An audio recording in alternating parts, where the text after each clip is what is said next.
SWB में आपका स्वागत है। आइए आज के एपिसोड से संभावित उम्मीदों पर नजर डालते हैं। अनुपमा में अनुपमा पूजा खत्म करती है और कांता और भावेश को आश्वस्त करने के लिए मुस्कुराती है। अनुपमा कांता से कहती है कि वह ठीक नहीं है लेकिन पूरी कोशिश कर रही है। अनुपमा ने कांता और भावेश को माला पहनाई और कठिन समय में उसकी मदद करने के लिए और उसे आगे बढ़ने के लिए प्रशिक्षित करने के लिए धन्यवाद दिया। अनुपमा की प्रशंसा भावेश को भी प्रसन्न करती है। अनुपमा का दावा है कि उसे कांता को उत्सुक बनाने के लिए किसी महत्वपूर्ण व्यक्ति से मिलने की जरूरत है। कांता और भावेश ने राहत की सांस ली और अनुपमा के सामान्य होने पर भगवान को धन्यवाद दिया। अनुपमा को याद है कि अनुज ने दावा किया था कि उसके गीले बालों ने उसके चेहरे पर थप्पड़ मारा था क्योंकि वह उसे तौलियों से हटा रही थी। अनुपमा सिंदूर लगाती है और अपनी थाली बनाती है क्योंकि अनुज की यादें वापस आती हैं।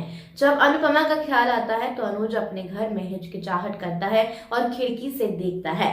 बरखा कपाड़िया असिस्ट में कर्मचारियों को बगीचे के पौधे, किराने का सामान, कालीनों को उनकी पसंद के हिसाब से बदलने के निर्देश देती है। बरखा मुस्कुराती है और खुद को कपाड़िया की मालिक समझती है। वनराज अपने शर्ट पहने हुए कुछ कागजात फैक्स करने के लिए नीचे आता है।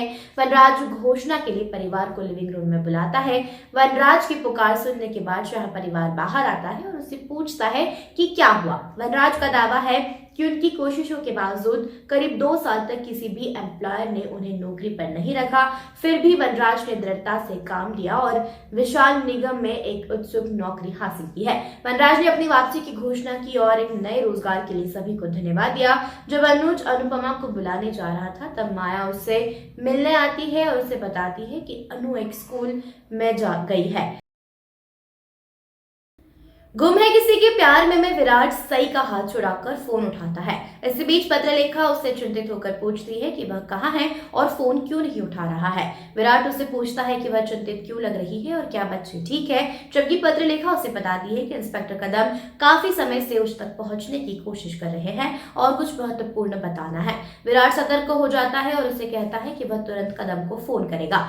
सई भी कदम के उल्लेख पर उत्सुक दिखती है और विराट को फोन करने की प्रतीक्षा करती है। थोड़ी देर बाद कदम विराट से कहता है कि नक्सलियों ने एक खास इलाके में हमला किया है और उसकी जल्द जरूरत है। विराट हरकत में आ जाता है और सई से कहता है कि उन्हें छोड़ना होगा, जबकि सई ने सहमति में सिर हिलाया। जाने से ठीक पहले विराट पीछे मुड़ता है और सई से अपने प्यार को कबूल करने की तैयारी को देखता है और आहें भरता है।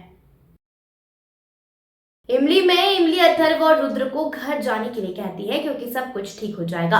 अथर्व का कहना है कि वह आज इमली के साथ रहेगा क्योंकि रुद्र पुलिस स्टेशन से जा रहा है।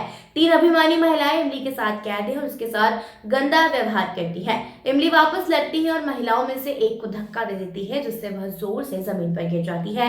वह तुरंत अपने साथियों को इमली को पकड़ने के लिए कहती है। महिला को कांच के टुकड़े से धमकाते हुए देखने में धैर्य को मजा आता है।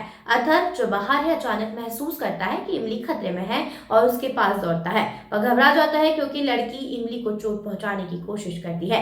धैर्य देखता है कि पुलिस महिला और इमली को अलग करती है। बाद में जब अथर्व एक बेंच पर बैठता है तो धैर्य एक बड़े पत्थर के साथ उसके पास जाता है, वह याद करते हुए कि यह समय समाज ने उनकी उपेक्षा की और अथर्व को लाभ पहुंचाया। धैर्य बड़े पत्थर पर बैठता है और अथर्व को बताता है कि यह ऑफिस का मामला है। अगली सुबह रुद्र पुलिस स्टेशन को अथर्व के बारे में पूछने के लिए बुलाता है। पुरुष अधिकारी धैर्य को फोन सौंपता है जबकि रुद्र उसे बेटा कहता है। अथर्व फोन छीन लेता है और सबको बताता है कि वह जल्द ही इमली के साथ वापस आएगा, जबकि किया इमली और धैर्य के बारे में सभी का ब्रेन वॉश करती है। जब अथर्व और इमली हवेली लौटते हैं तो सभी को राहत मिलती है और किया उसका अपमान करती है, कहती है कि उसका अहंकार रुद्र के कार्यालय को कलंकित कर रहा है। इमली रुद्र से माफी मांगती है और अपनी गलती नहीं दोहराने की कसम खाती है। फिर अथर्व से पूछती है कि क्या वह काम कर सकती है। अथर्व धीरे से समझाता है और उसे किया को अनदेखा करने के लिए कहता है। फिर वह अथर्व को इस समूह से संपर्क करने, कार्यक्रम में भाग लेने और अपनी प्रतिभा दिखाने के लिए प्रोत्साहित करके अपनी मुस्कान बनाता है, जो वह करता है। आखिरकार इमली ने बीमा को 3 महीने के नोटिस के साथ बर्खास्त कर दिया और धैर्य ने उससे भीख नहीं मांगी। अथर्व वीडियो इमली के संपर्क करता है और आज अपनी लाइव कॉन्सर्ट में आमंत्रित करता है। चीनी जेल से भाग जाती है और राणा परिवार को नष्ट करने का वादा करके अनु को धन्यवाद देती है। पंड्या स्टोर में ऋषिता को लगता है कि धरा के साथ सही व्यवहार करने में वह हमेशा बहुत गलत रही है। जैसे ही वह बेहोश नताशा के साथ बिस्तर पर धरा को देखती है, ऋषिता को पता चलता है कि वह अपने अंधे क्रोध में सभी को, विशेष रूप से धरा को दोष देने में कितनी गलत थी। फिर खुद पैसे लेने का फैसला करती है। इस बीच क्रिश हॉल में जाता है और सभी को बताता है कि पैसे अस्पताल में नहीं पहुंच सकते क्योंकि बाहर सख्त कर्फ्यू है और यहाँ तक कि इंटरनेट की सुविधा भी बंद है। सुमन चौंक जाती है और सुमन से पूछती है कि वह ऐसा क्यों कर रहा है। हमेशा उसका और उसका परिवार का परिश्रम करता है। देव सुन्न हो जाता है और महसूस करता है कि अब अस्पताल पहुंचने का कोई रास्ता नहीं है। लेकिन गुम्बी ने अपना हाथ देव के कंधे पर रखा, उसे विश्वास करने के लिए कहा क्योंकि वे कोई रास्ता निकाल ही लेंगे। ये रिश्ता क्या कहलाता है में अबीर अभिमन्यु से उसकी रक्षा करने के लिए कहता है क्योंकि वह यह दुनिया छोड़ने वाला है। अभिमन्यु याद दिलाता है कि अबीर महादेव उनके साथी हैं। अभिमन्यु उदास हो जाता है। अबीर के साथ अपने रिश्ते की व्याख्या करने में असमर्थ है। वह शांत हो जाता है और बताता है कि वे अब इस प्रक्रिया को अंजाम नहीं दे सकते। सभी को तनाव में है क्योंकि अभीर छोटा है। अभिमन्यु उससे सर्जरी के बाद आराम करने का आग्रह करता है। अक्षरा को चिंता है कि सर्जरी टालने से अभीर को नुकसान होगा। अभिमन्यु द्वारा अभिनव और अक्षरा को गले लगाने की शपथ लेने के बाद रूही भगवान के सामने एक छोटा सा दीपक रखती है और मंजरी समझती है कि वह देव से प्रार्थना क्यों करती है। अभिमन्यु अभीर का इलाज करता है। मंजरी रूही को बताती है।